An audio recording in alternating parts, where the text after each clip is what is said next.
Now, I was mentioning before about Newspoll. I now have that Newspoll. It shows that there is no change in the two-party preferred. In fact, it still remains 52-48 in favour of the government. However, there has been a change in the primary vote, which again is the indication about, well, would they be able to make their own majority? Now, Labor has got 34%, the Coalition 36%, Greens down, that goes to Labor, 12%, One Nation up to 7%, and Other is now sitting at 11%. On the all-important question of tax cuts, 62% of people say that Labor did the right decision by changing the stage 3, 29% say no, but if you look at this here, James, I get a feeling that it's take the money and run, because there's no change in the personal popularity of the Prime Minister, still has a negative overall opinion of his leadership, which you would think would have been turned by the decision that 69% apparently agreed with.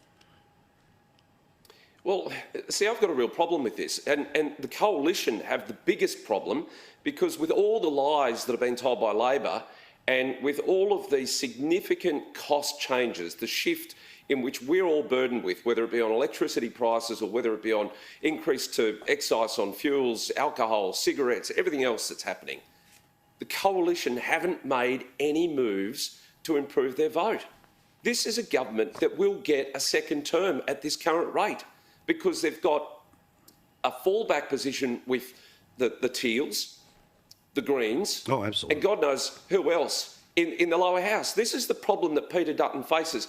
We either need to see the real Peter Dutton, and he's got to step out of this comfort zone that he's currently sitting in. I like Peter, and I've had the fortune to spend a bit of time with the bloke, so I actually think he's a decent fella, unlike the current Prime Minister that we've got.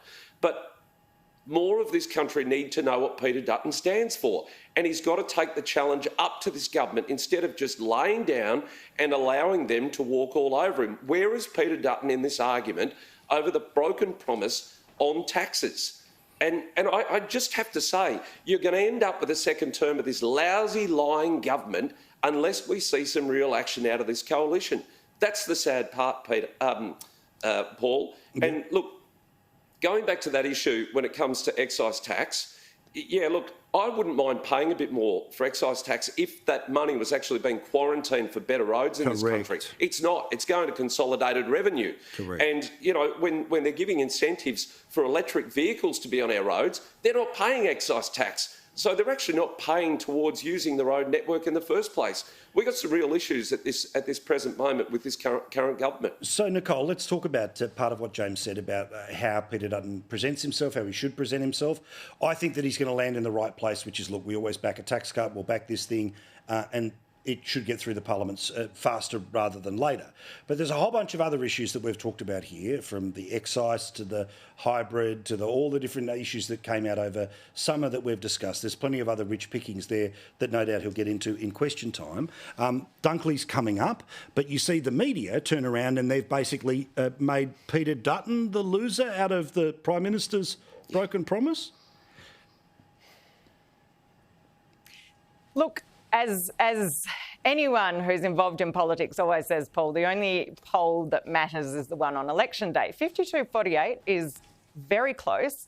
Peter Dutton has demonstrated fantastic leadership on a range of things. And let's just go back to the Voice campaign, shall we? Oh, yeah. He had a huge win. He has demonstrated that he has the courage of his convictions. He has convictions.